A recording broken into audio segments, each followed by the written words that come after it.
Be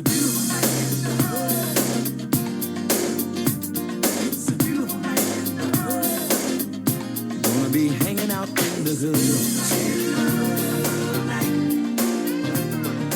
Hi, welcome to Almost Cooperstown. I'm Mark. And this is Gordon, and we love talking about baseball. The season is 3 weeks old. For some teams, they've played more games than others.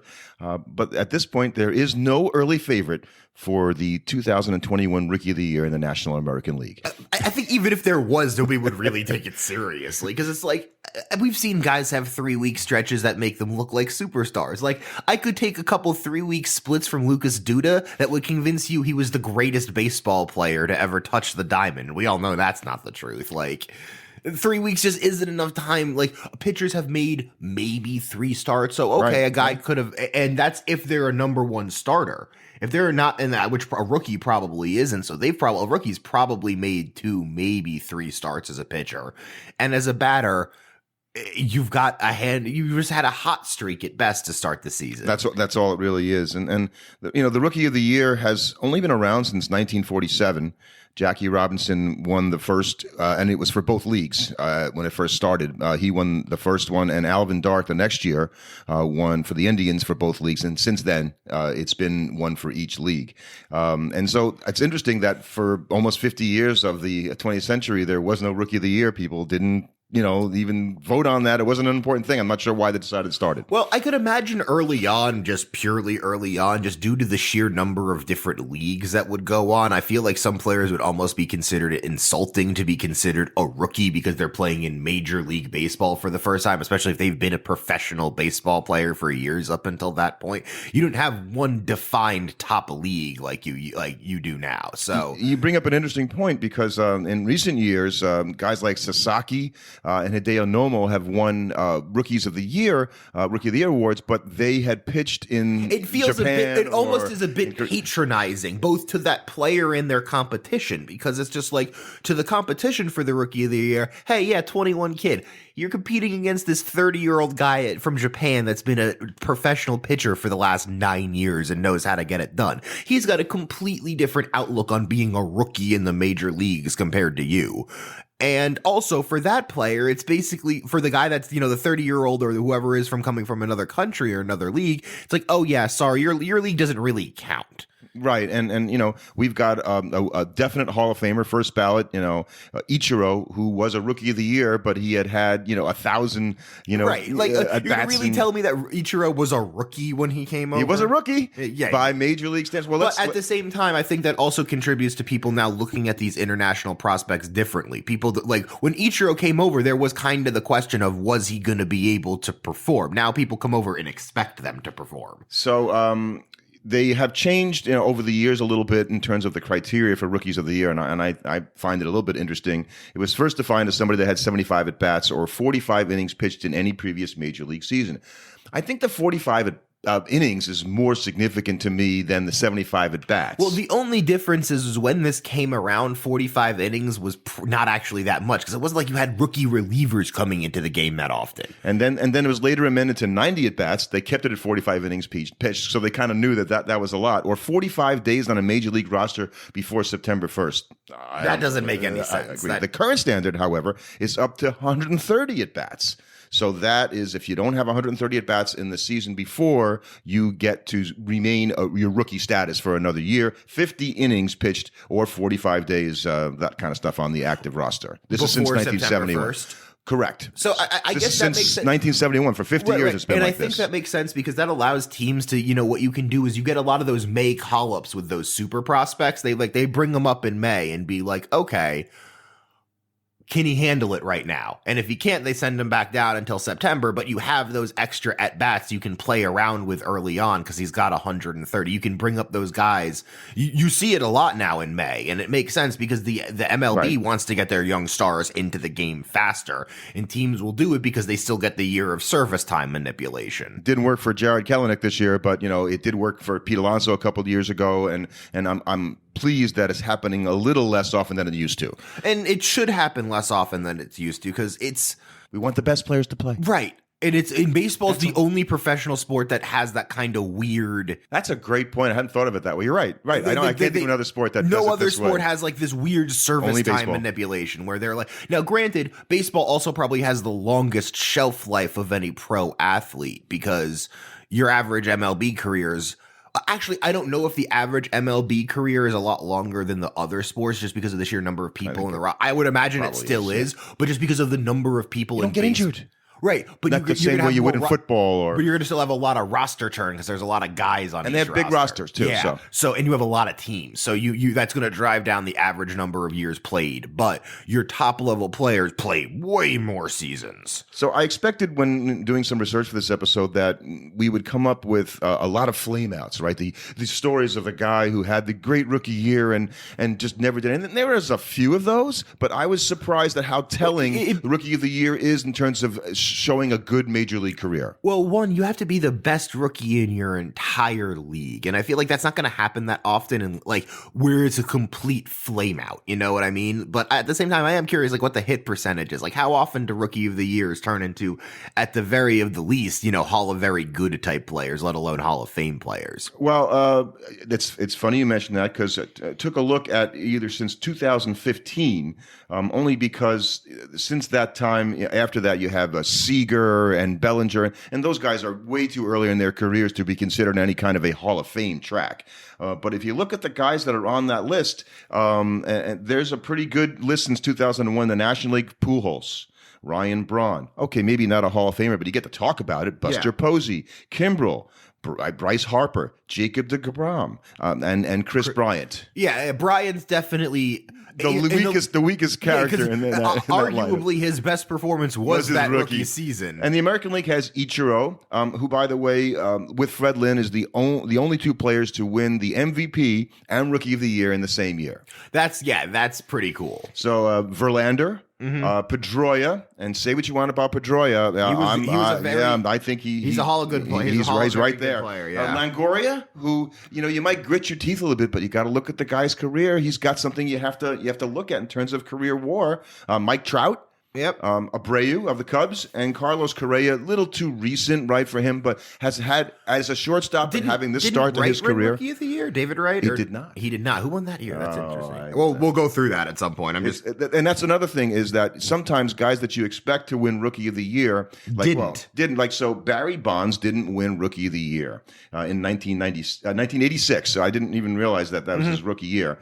Closer Todd Worrell of the Cardinals. I don't even know if you've ever heard of this player. I had heard of that player. Worrell was a good closer. Bonds hit .233 in his rookie year with a .330 on base average, 16 homers and 36 steals in 113 games. That does not portend a Hall of Fame career. No, and the other thing is a lot of times people forget when you look at these Rookie of the Year statistics, they're not even that good a lot of the time. Like it's just to compare to basketball, people will be like, "Oh yeah, that guy run Rookie of the Year. What did he have? Like 12 points a game, right? Or something like there was nobody else. Yeah, there was nobody else. That happens in baseball all the time too, where you get these guys who was just like, oh, what did he do? Like Rafael Furcal won it with a 295 batting average. I mean, he had a bunch of steals, and he scored 87 runs. No, I'm going to outdo you. So one of my favorite players is Al Oliver, and he played for the Pirates. And he was rookie in 1969. He did not win the Rookie of the Year. His line was 285, 17 homers, 70 RBIs for a 85 win or 84 win Pirate team. No, the Rookie of the Year that year went, because it seems to go all the time, to Dodgers. They've won 18 of them. Ted Sizemore, who hit 271 at second base with 4 homers and scored 69 runs. A blistering 271. So this guy needed to be like the second coming of Brooks Robinson at second base in order for that to it all make sense. And Al Oliver is one of the more unappreciated players, and I just have a real soft spot in my heart for a lot of these Pirate players of that era, because the Sanguians, the Olivers, the Dave Parkers, these were some really great players. I don't know how Ted Sizemore won the Rookie of the Year. I'm just going to say, you left off some notable names from that NL from 20. Oh, I guess because they're not from 2015, but there's a bunch of guys in the recent years for the NL that have won. I'm putting these guys in they're too early in their career. Yeah, but that's part of kind of the point we're making is that or at least you're making is that if you look back, it's usually a pretty good predictor. At least, and even a lot of the guys you didn't mention are still good players. And if you go through the history of the league, that's what kind of came. I was like, I guess I'm wrong. I kept thinking of a guy I remember who came up when I was younger, Joe Charbonneau for the Indians, and had a 23 homer season in 1980 when he was Rookie of the Year. He was out of baseball in 3 years. He must have just totally showed nothing. I don't know how a guy could and his life was affected obviously indelibly by this failure after he had a great success. But there's fewer of those guys than there are of guys who are like, this guy was a really good baseball player, and he's not a Hall of Famer, but the Rookie of the Year showed us that this was going to be a player for a long time and a good one. Yes, very. And then like then again, sometimes you look through it and you're like, I don't even remember this dude. How did he win the Rookie of the Year? Right. Even since you've been watching baseball, there are guys in there that like Ben Grieve won Rookie of the Year for the Athletics in '98. Like, I don't think I could tell you another season that he played in. I mean, he did, but it wasn't good. Right. A-Rod, who has a Hall of Fame career statistics, certainly. He did not win in '96 because a guy named Derek Jeter won in '96. A-Rod played enough games to qualify in '95, actually, I think. But he lost it to. Can you name who he lost it to? Well, only because I looked it up. So it's Marty Cordova of the Twins. Who had actually a decent enough season. It wasn't a Ted Sizemore season. No, but I have never heard of Marty Cordova. right. And so Sizemore we've talked about this a number of times on this podcast, right? He was endemic of those middle infielders who he didn't hit so lousy that you had to give him credit for not being as bad as he could have been. He hit 271 as a rookie at second base and scored 69 runs. You know what? He's not as lousy as he normally would be. So let's give him the Rookie of the Year over Al Oliver. Yeah, right. And then it's even worse when you see that there are guys earlier, like the night Ron Hansen for the Orioles. Oh, yeah. Hit 250. Yeah, he had 22 home runs as a shortstop, but he had 250. Yeah, there was nobody else playing that year apparently who was a rookie. He was the only rookie, in Major League Baseball. Or Albie Pearson in 1958 hitting a blistering 275 with 3 home runs as an outfielder. The players that came in like Jackie Robinson, who had played in Negro leagues before, there are quite a few of them that won Rookie of the Year awards. And Sam Jethro of the Boston Braves is still the oldest Rookie of the Year at age 33 or 32, depending on which account you read. That's what happens with some of these stats that come out of the Negro leagues. He was nicknamed the Jet, and he won the Rookie of the Year in 50, I think. Anyway, a player I've never heard of, really. Yeah, he won it in 50 for the Braves, the Boston Braves. Right, I never heard of this player, so it's hard to believe there are a few players that won Rookies of the Year that I've never heard of, and there's not that many years to remember. It's at times it can be an obscure award or given to the guy who just outlasted the other guys and maybe was just not as bad as they were. Yeah, or Jim Lefebvre in 65 for the Dodgers, hitting 250 with 12 home runs. At least Jim Lefebvre had a decent career. So what kind of surprises me is a guy that comes in and flames out. And sometimes you have a guy named something. It's an injury that could put you out of your career. A guy named Ken Hubbs of the Cubs. That's great, right? Played 3 seasons, and he the second was his Rookie of the Year in 1962. He was killed at age 22 when his private plane he was piloting crashed near Provo, Utah. So that's why he didn't go on to have a great career. Well, that's a bit different than a guy like, obviously probably the most known flame out in a lot of ways was Mark Friedrich. Right. Well, and he had, I think, 4 or 5 seasons. But yes, that one season was just like unbelievable, and then he never even remotely approached that. It ended up with a 29-19 career record, but it was the 1976 season that he is still remembered for, which is kind of cool that you had one season that was so everybody good. Remembers you. That you were so good that 50-ish years later, people still talk about that season. So the award has been shared twice. by Butch Metzger and Pat Zachary, who was involved in the infamous Tom Seaver massacre trade with the Reds and the Mets in 1973, and once by John Castino and Alfredo Griffin. I remember Alfredo Griffin being a good ball player for the Alfredo for the Griffin Jays. sounds like one of those made-up names you'd find in a baseball video game. No, he was a good player. And he Castino was the first Rookie of the Year to win a Gold Glove. I thought that was interesting. That is it. Yeah, you'd think that would be an easy area for them to be in Maybe, notice. except that you always have to unseat somebody, as we talked about. And it's been such a career type award up until recently. Right. If you own the Rookie of the Gold Glove, as we've said, you have to be unseated. You're the incumbent. You have to lose it. You're going to have to lose it. And it's not easy for a rookie to be the person that unseats you. Castino ended up having a 5-season career and retired due to back surgery. And made me think, well, maybe do an episode on players whose career were Hall of Fame potential was indelibly affected because of injury. Or I think of Don Mattingly yeah. being one of those kinds of players that, had he played his career at that level, he would have been a Hall of Famer. The all-time totals, right? So the team that has the most Rookie of the Year, and it's 2-1 over the second place finisher. Yeah, I already know the answer to this one because that's you did hint at it this episode with the Dodgers at 18. 18 Rookies of the Year, and they won a bunch in a row. And so in other sports, to have that opportunity, you have to be really bad to get a top pick all the time. That's not really the case in baseball as much, and certainly with the Dodgers in particular. It wasn't because they got the number one pick because they were a last place team for a bunch of years. No, they had a lot. A good system. They had good players. And they still do. And sometimes it just works out. Nobody thought Mike Piazza was going to be Rookie of the Year for them. He was drafted as a favor. Yeah. He was like a favor pick. To Tommy Lasorda. Yeah. Because he knew his dad, who was a car dealer in Philadelphia, and they drafted Piazza, and he goes on to a Hall of Fame career. So the Yankees have 9. The A's, and remember they started in Philadelphia, as well as Kansas City, where there were no Rookies of the Year when they were in Kansas City for those few years, and Oakland.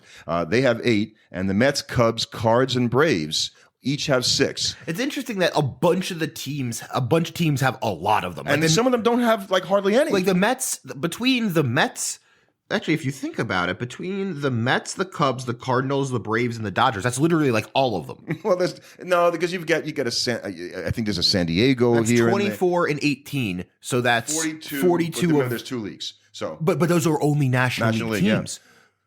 Yeah. So 42 of the 50-ish. Or it's more than 70. 47. Yeah, 70. Yeah, the 42. That's That's more than half. 50% of them are owned by 4 teams. Yeah, that's interesting. And A-Rod, we talked about. He didn't win one. And the positions, A-Rod came up as a shortstop, and you would have thought with that kind of production, he just happened to play the same rookie year. The wrong time he came up. It's interesting to look at all time by positions by a league. So the National League has 3 shortstops, 23 pitchers, not surprising, and 20 outfielders. Okay, the American League has 15 shortstops, right? 16 pitchers and 22 outfielders. So there's always going to be a bunch of outfielders because there's 3 outfield positions. Right, it's just weird that they have so many shortstops. Correct. I thought that was really odd that there was such a difference there. And there obviously are other positions that chart there, but those are the numbers that stuck out to me, of these players. Like why so many shortstops, and why aren't there many shortstops in the National League? Did they just draft bad shortstops or something? Or were there just lots of entrenched shortstops that made it difficult for a rookie to stand out in comparison? I don't know. So I don't know if you know that the amount of Hall of Famers that are Rookies of the Year, the names you will know, like Luis Aparicio, who's a Hall of Famer, Carlton Fisk, another guy, Cal Ripken Jr. Yep, was one of them, and a lot of would-be guys. Derek Jeter, we're certainly familiar with him. He is, isn't he? Yeah, he's a Hall of Famer. A guy who's not, and I thought had one of the weirdest stat lines, is Bobby Crosby of the 2004 Oakland Athletics. You remember Bobby Crosby, right? No, you don't. Well, come on, you were around. You were a baseball fan there. How about he hit a snappy 239?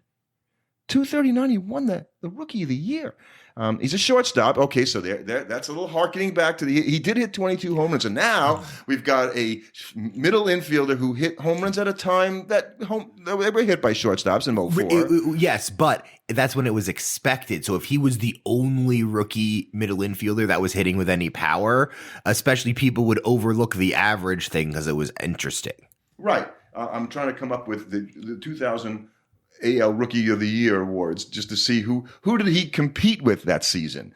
Angel Baroa, Eric Hinsky. Yeah, these are not. No, Hinsky won it 2 years earlier. Oh. You're looking at the list of winners there. Okay, right.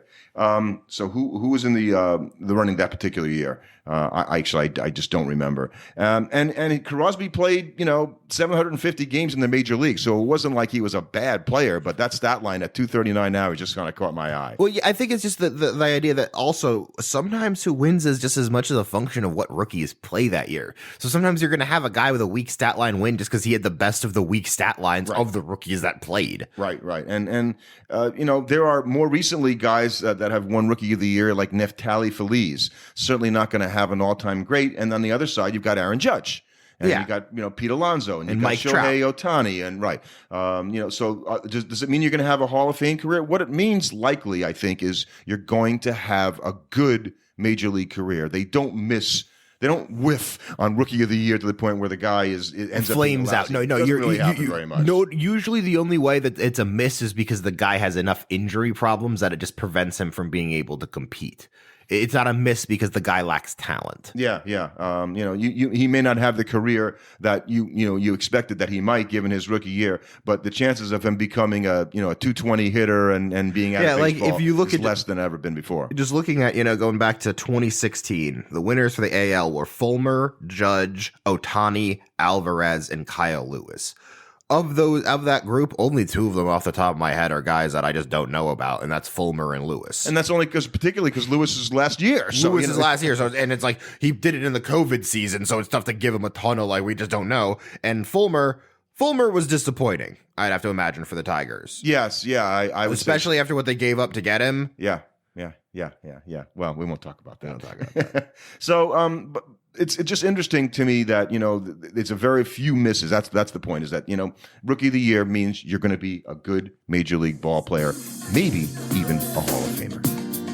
Thanks for listening. Subscribe to our podcast on your favorite platform, and you can follow us on Twitter at Almost Cool. The hood.